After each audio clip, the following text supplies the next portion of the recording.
오늘은 삶의 퍼즐 조각 맞추기 네 번째 시간입니다. 시리즈가 긴 시리즈도 있고 짧은 시리즈도 있습니다. 이 네 가지의 이 퍼즐을 통해서 여러분들은 어떻게 무엇을 느끼고 결단하고 오셨습니까? 우리의 인생은 어떻게 보면 참 퍼즐과 같습니다. 복잡하고 또 혼돈되고 때로는 정리되지 않은 것 같기도 하고요. 저도 어렸을 때부터 그랬던 것 같습니다. 공부 끝나면 좋겠다 했는데 대학을 들어갔습니다. 대학에 들어가고 나서 조금 있다 군대를 갔고요. 군대 끝나면 못할 게 없다라고 생각했는데 여러분 그런가요? 아니잖아요. 직장도 가야 되고 취업도 해야 되고 가정도 이루어야 되고 자녀도 키워야 되고 또 때에 따라 시간에 따라 정말 다양한 일들이 너무나 많습니다. 그렇게 보면은 우리가 살아가면서 우리 인생의 이 복잡한 퍼즐이 완성될까? 그때는 없는 것 같아요. 비록 4주간의 시간이었지만 오늘 이 퍼즐의 시간을 좀 맞추려고 합니다. 우리 잠깐 지난 시간의 내용들을 기억을 하십니까? 우리 한번 확인해 보겠습니다. 첫 번째 시간에는 하나님의 자리라는 제목으로 말씀을 나눴습니다. 누구나 사람들이 살아가는 데 있어서 공허하고 빈자리가 있는데 이 빈자리를 무엇인가로 채우려고 하지만 그것이 채워지나요? 아닙니다. 취미생활도 갖고 또 물질도 소유해보지만은 그것이 나의 삶에 채워지지 않는데 유일하게 채워질 수 있는 힘이 있었다라는 거예요. 그게 뭐냐? 하나님의 내 자리를 채우셨다는 거죠. 두 번째 시간에는 교회는 월요일에도 필요합니다라는 말씀의 제목으로 우리가 나눴습니다. 교회가 우리가 주일에 가서 의무를 다하고 책임을 다했으니까 나는 끝난 것이야 라는 게 아니라 내일부터 시작되는 이 월요일부터 우리는 계속되어져서 우리는 말씀의 도전과 또한 그 말씀을 통하여 하루하루를 살아가야 한다는 결단을 했습니다. 그리고 지난 시간이었던 세 번째 시간에는 하나님의 선물에 대해서 나눴었죠. 하나님의 선물이 뭐죠? 우리는 은사라고 합니다. 그런데 이 은사를 예수님께서는 땅에 묻혀서 썩혀두지 말고 꺼내서 사용하라는 거예요. 누가요? 선물 준 사람이요. 그래서 이 선물 주신 하나님께서 너희들이 이 은사를 사용하는 데 있어서 사랑으로 나누고 섬기라고 했습니다. 그게 우리가 지난주 시간까지 나눴던 말씀입니다. 오늘 우리가 나누는 마지막 퍼즐, 이 퍼즐의 완성인 이 마지막은 하나님의 능력, 힘에 가지고 우리가 하나 나눠보려고 합니다. 한 아이가 무거운 짐을 들고 가려고 이제 들으려고 했었어요. 그런데 이 아이가 도저히 자신의 힘으로 들 수 없어서 아이가 결국에는 분이 나서 눈물을 흘리고 말았습니다. 그런데 옆에서 이 아이를 보고 있던 아빠가 아이가 쩔쩔매던 그 짐을 아빠가 훌쩍 들어버리는 거예요. 그러니까 이 아이는 깜짝 놀랐죠. 아빠가 힘이 세고 키가 크는 건 알았지만 진짜 아빠가 저 힘이 세구나라는 걸 아이가 보게 됐습니다.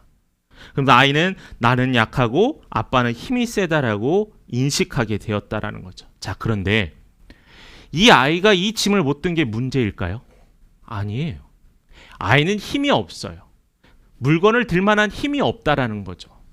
저는 이 이야기를 통해서 여러분에게 하고 싶은 이야기가 뭐냐면은 여러분의 약함은 여러분의 부끄러움이 아니라는 거예요. 여러분이 신앙생활하면서 내가 약하고 내가 연약함은 큰 죄가 되고 내가 다시는 씻을 수 없는 것이 아니라는 거예요. 왜요? 우리는 연약하니까요. 연약할 때 도울 분이 필요하다는 거. 그게 누구냐? 여호와 하나님 아버지라는 거예요. 우리의 약함도 당연한 겁니다. 부끄러워할 필요 없어요. 오히려 우리의 약함이 하나님의 능력이 드러나는 은혜의 자리가 될 수 있다는 거죠. 우리는 종종 이럽니다. 무엇인가 앞에 놓였을 때 걱정해요. 이렇게 이야기해요. 하나님, 나는 준비가 안 됐어요. 목사님, 저는 아직 부족해요. 맞아요. 부족해요. 당연히 부족하죠. 그러나 성경에서는 이야기하잖아. 하나님이 일하시는 방법은 부족한 자를 세우시고 부족한 자를 채우셔서 하나님께서 일하게 하신다라는 거예요. 우리가 내가 부족해요. 나는 준비가 안 됐어요. 이 말은 뭐냐면은 내가 하려고 한다라는 거예요. 이것이 잘못이라는 거죠. 내가 힘이 없고 내가 연약하다는 게 문제가 아니라는 거예요. 내가 하려고 하는 게 오히려 문제라는 거예요. 그래서 하나님께서는 순종할 준비가 된 자가 누구냐라고 끊임없이 찾으신다는 거죠. 순종할 준비가 된 자, 그 자가 바로 누구냐? 오늘 본문에 등장하는 모세입니다. 물론 성경에는 수많은 사람들이 순종해서 하나님께 쓰여졌어요. 저는 여러분들이 성경의 인물들을 통해서 정말 도전받는다, 본받고 싶다라고 하지만 사실은 이 성경에 쓰여진 인물들을 우리가 본받거나 도전받는 게 아니에요. 이들을 통해서 일하시는 하나님을 바라봐야 한다는 거죠. 믿음에 뛰어난 목회자와 또한 사역을 잘하는 목회자를, 설교를 잘하는 목회자를 바라보는 게 아니에요. 그 자를, 목사님을 통해서 말씀하시는 하나님을 바라보는 거예요. 근데 우리는 자꾸 내 눈앞에 있는 걸로 통해서 도전받으려고 한다는 거죠. 그건 잘못된 믿음입니다. 모세는요, 하나님께서 그를 부르셨고요, 순종했을 때 하나님의 능력이 나타났습니다. 이후에 출애굽을 하는 과정, 광야에서 이스라엘 백성을 이끄는 모든 과정은 바로 하나님께 순종했기 때문에 이룰 수 있는 결과물이었다는 거죠. 그래서 오늘 우리는 이 이야기를 통해서 하나님의 능력을 한번 찾아보려고 해요. 첫 번째로 모세의 두려움과 하나님의 부르심이라는 거죠. 오늘 말씀의 중심은 모세, 더욱이 더 자세히 이야기하면은 모세를 통해서 일하시는 하나님이라는 거죠. 모세는 어렸을 적에 정말로 좋은 기회에 애굽의 왕궁에 들어가서 왕궁의 교육을 받고 좋은 음식을 먹고 모든 환경이 완벽하게 자라났습니다. 그런데 그 청년의 때에 갑자기 이 모세가 자신의 민족인 히브리 민족이 구타당하는 것을 보고 화를 못 참아서 어떻게 했죠? 살인을 하게 됩니다. 이 살인을 했는데 애국 군인들은 당연히 자기를 잡으러 오는데 자신을 보호해 줄 것 같은 자신의 민족이었던 이스라엘 백성들도 외면하게 되죠. 결국 모세는 피했잖아요. 그가 어디로 피했어요? 광야로 피했어요. 몇 년 동안 피했어요? 40년 동안 피했어요. 말이 40년이지 그가 얼마 전까지는 힘이 있고 능력이 있고 모든 권력을 쥐었던 이 애굽의 왕자였는데 광야에 가서 아무도 돌보지 않고 바라보지 않는 그냥 양에 치는 목자로 살아갔습니다. 사실상 그는 광야에서 그의 삶이 끝났어요. 그냥 죽음을 기다릴 뿐이라는 거죠. 그런데 하나님께서는 이 무기력한 모세를 부르십니다. 3장 10절 말씀 우리 같이 하나님께서 하신 말씀입니다. 같이 읽어보도록 하겠습니다. 읽겠습니다. 시작. 이제 내가 너를 바로에게 보내어 너에게 내 백성 이스라엘 자손을 애굽에서 인도하여 내게 하리라. 자, 맞습니다. 누가 하신 말씀이죠? 하나님께서 하신 말씀이에요. 이 구절 안에 하나님께서 구원하신다는 모든 목적과 힘이 다 드러나 있습니다. 우리가 먼저 이 본문 말씀이 좀 중요해서 조금 몇 가지 단어로 좀 세부적으로 이해를 해봤으면 좋겠습니다. 첫 번째로 이제라는 단어가 나옵니다. 이제 10절 초반에 이제라는 말이 나오는데 이제라는 말이 뭐예요? 나중에 시간이 있다가 상황이 돼서 아니에요. 지금이라는 거예요. 바로 지금. 하나님께서는 이미 앞에 출애굽기 3장의 말씀을 통해서 이스라엘 백성들의 고통의 소리를 들으셨고요. 그 고통의 소리를 들으신 후에 그들을 구해내야겠다는 하나님께서 결정을 하셨습니다. 그러면서 누구를 보셨나고요? 광야에서 양을 치는 아무런 힘없는 모세를 보게 되었다는 거죠. 모세가 힘이 있어서 글을 썼나요? 모세의 어려운 상황이 해결돼서 글을 썼나요? 아니에요. 상황은 중요하지 않아요. 하나님께서는 뭐가 중요하냐면은 그를 불렀을 때 순종하는 그의 마음이 중요하다는 거죠. 자, 그리고 그 다음 표현은 또 있습니다. 내가 너를 보내어 라고 이야기를 합니다. 여기서 주어는 누구예요? 모세가 아니에요. 우리가 바라봐야 할 건 모세가 아니에요. 누구예요? 모세를 보내신 하나님께서 주도권을 갖고 있다는 거예요. 그런 거 있잖아요. 우리가 인간과의 관계에서 자기 것도 아닌데 자기 거인 양 자랑하고 뽐을 내는 사람은 어떻게 하죠? 꼴 보기 싫어하잖아요. 여기서도 마찬가지예요. 하나님께서 그를 보낸 거예요. 그가 스스로 나온 게 아니에요. 그가 능력이 있어서 나온 게 아니에요. 사랑하는 여러분, 우린 때때로 이런 상황에서 뭐라고 하는 줄 아세요? 내가 할 수 있을까를 계산해요. 내가 할 수 있을까? 내 상황이 괜찮을까? 그런데 하나님 우리에게 말하세요. 내 능력으로 해봐라 라고 하지 않으시고 내가 보낸 사람이 되어라라는 거예요. 이것은 우리의 정체성을 이야기해요. 우리가 누군지를 이야기해요. 내가 보낸 사람이 누구냐고요? 여러분이에요. 이 시간에 예배드리는 여러분이고요. 이 시간에 하나님 말씀 듣는 여러분이에요. 이것은 바로 나에는 누군가에 대한 대답이에요. 또 하나님은 모세를 누구에게 보낸다고 했죠? 바로에게 보낸다라고 했습니다. 바로가 누구예요? 당시 최고의 권력을 가졌던 애굽의 왕이었습니다. 이 애굽의 왕한테 보낸대요. 누가요? 하나님께서요. 아무런 힘없고 죽을 날만 기다린 이 노년의 목자가 대해야 될 사람은 애굽의 왕 중에 왕이었던 사람이었어요. 여러분 가고 싶겠어요? 아니잖아요. 내가 가면 40년 전에 내가 살인했던 일들이 다시 떠올라서 내가 감옥에서 죽을 수도 있잖아요. 두렵잖아요. 가고 싶지 않잖아요. 그런데 누가 보내신대요? 하나님께서 보내신대요. 왜요? 하나님께서 모세를 통하여서 이스라엘 백성에게 온 땅에 하나님이 누구이신가를 보여주러 가시는 자리예요. 하나님께서 누구이신 자리. 여러분 신앙은요. 믿음이 무엇인가 여러분 물어보시잖아요. 하나님의 말씀에 내라고 순종하는 용기가 바로 믿음이에요. 어떤 사람은 훤히 뚫려있는 이 길도 두려워서 가지 않아요. 하나님께서 오라 하시는데. 그럼 믿음이 연약한 거예요. 하나님께 예물을 드리며 기도를 하지만 불안해요. 걱정해요. 이 돈이 있으면 편안하고 안락하게 살 수 있을 텐데라고 걱정해요. 그런데 하나님께서 받으신대잖아요. 하나님은 누구인가를 온 세상에 선포하는 시간이었습니다. 정리하면 10절은 결국 하나님께서 모세에게 내가 바로로부터 이스라엘을 인도해낼 자라는 것을 선포하는 자리가 바로 이 하나님의 명령이고 약속이었습니다. 자, 그렇다면은 이 말씀이 이 당시에 모세에게만 해당하는 걸까? 아닙니다. 오늘날 우리에게도 이야기하세요. 여러분들의 광야는 어디입니까? 어떤 이에게는 직장이 너무나 광야와 같은 때가 있어요. 어떤 이에게는 평범한 일상이 매일매일 광야와 같습니다. 지친 시간들, 새벽같이 일어나야 하는 나의 일상의 시간들, 때로는 내가 실패했던 기억들, 때로는 나의 삶에 누워지는 큰 벽들, 이것이 나에게는 광야와 같아요. 그러한 상황 속에서 하나님께서 이야기하시잖아요. 뭐라고요? 이제 가라. 내가 너를 보낸다. 하나님께서 여러분을 보낸다라는 거잖아요. 하나님께서 모세를 보내셨듯이 여러분들을 보내신다는 거잖아요.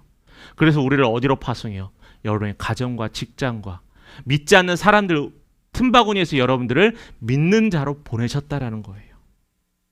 또한 우리를 교회 공동체로 보내셨습니다. 그런데 이렇게 보냈는데 우리도 모세와 똑같은 이런 얘기를 해요. 하나님, 저는 준비가 안 돼 있습니다. 하나님, 제가 시간이 없어요. 하나님, 가족과 보낼 시간도 없는데 어떻게 이렇게 할 수 있겠어요?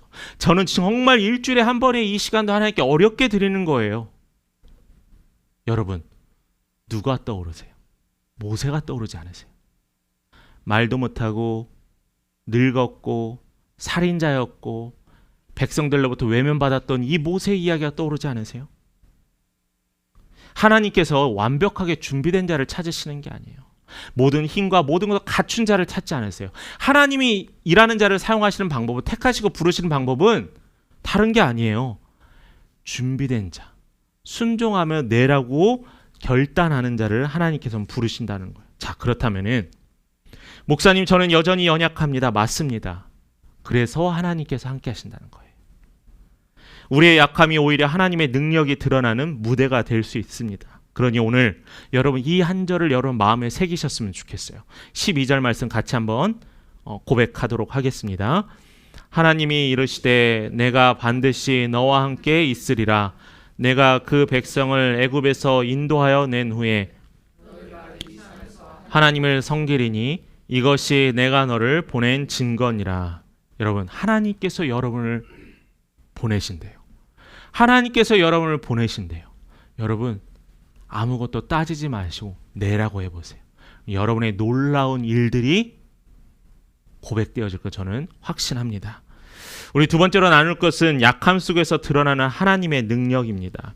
우린 방금 출애굽기 3장을 통해서 살펴봤는데 하나님께서 이 모세를 바로에게 보냈고 바로는 내가 누구입니까? 라고 하나님께 물어봤습니다. 그때 하나님께서는 내가 너와 함께하리라 라고 응답하셨어요. 그러면서 순종하는 자를 통해 일하신다고 하셨습니다. 이 말씀의 증거를 우리는 또 신약에서 한 성경의 인물을 통해서 한번 확인해 보려고 해요. 진짜 하나님께서 순종한 자를 쓰시는지. 바울을 우리가 함께 살펴보려고 합니다.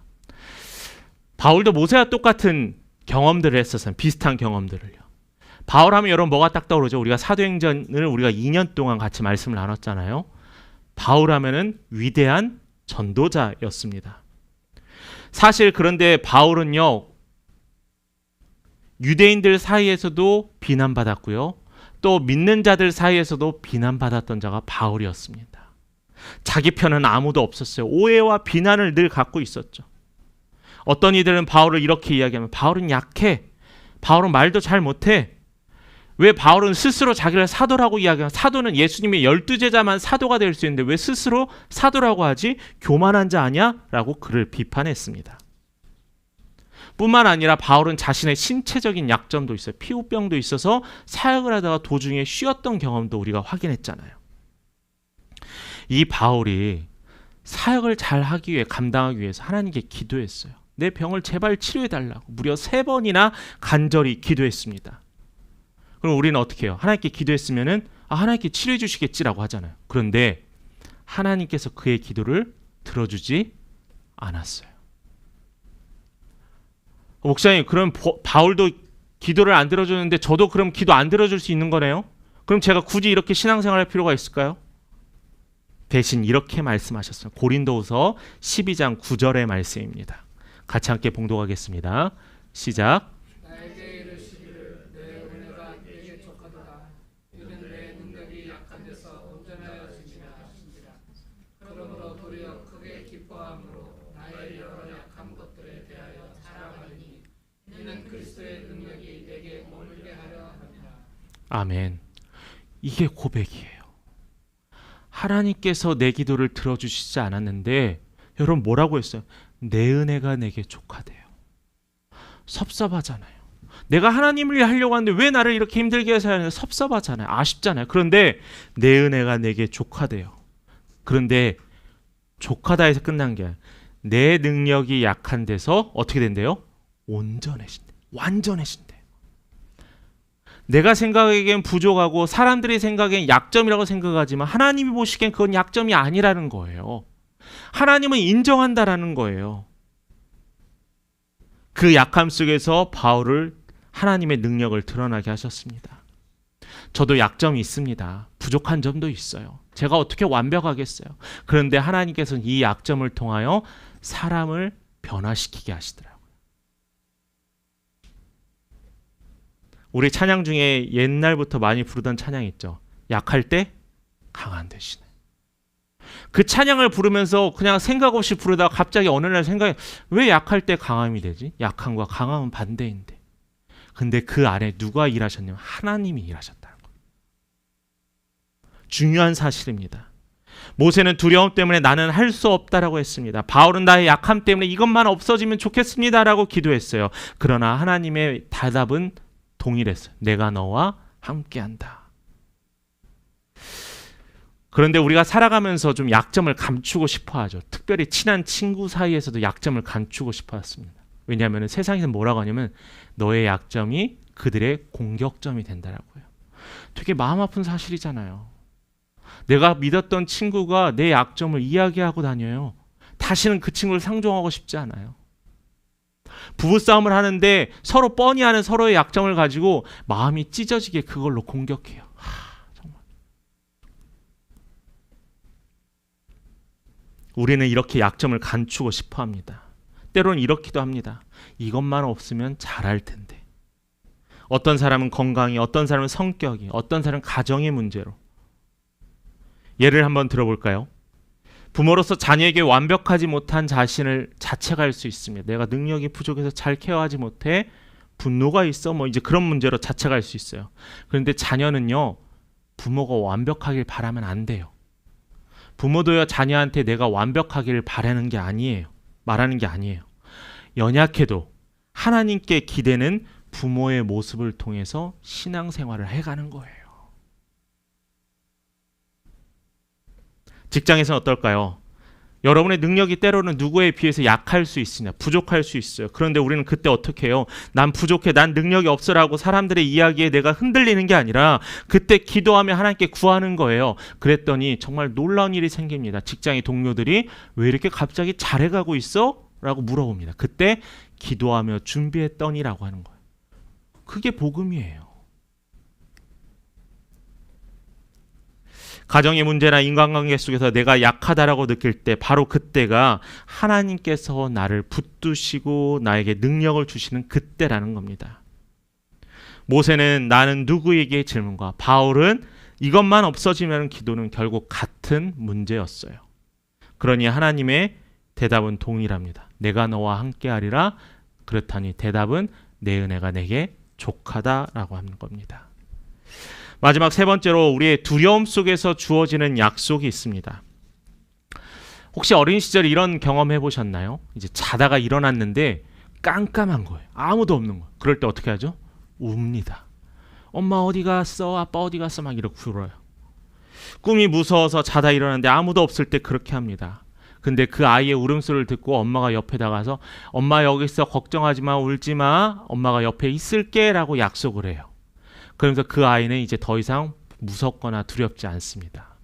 엄마의 발에 베서 잠을 다시 청합니다. 그 말 한마디에, 그 약속 하나에 아이는 다시 잠을 청할 수 있어요.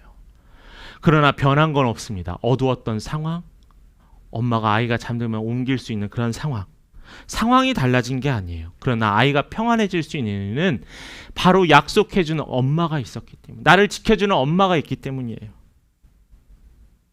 저는 이 이야기가 우리에게 분명히 시사하는 바가 있습니다. 바로 하나님도 마찬가지라는 거죠. 이사야 선지자가 바벨론 포로기 시기에 이스라엘 백성들에게 하나님께 주어진 말씀입니다. 이스라엘 백성이 포로로 끌려갔는데 그들이 얼마나 암울했겠어요. 포로예요. 아무런 것도 보이지 않아요. 그런데 그들에게 이사야가 말을 전하는 거예요. 하나님의 말씀을 전하는 거예요.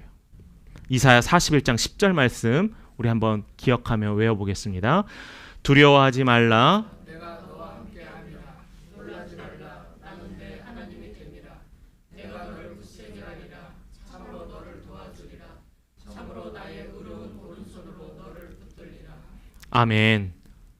정말 아멘 하십니까?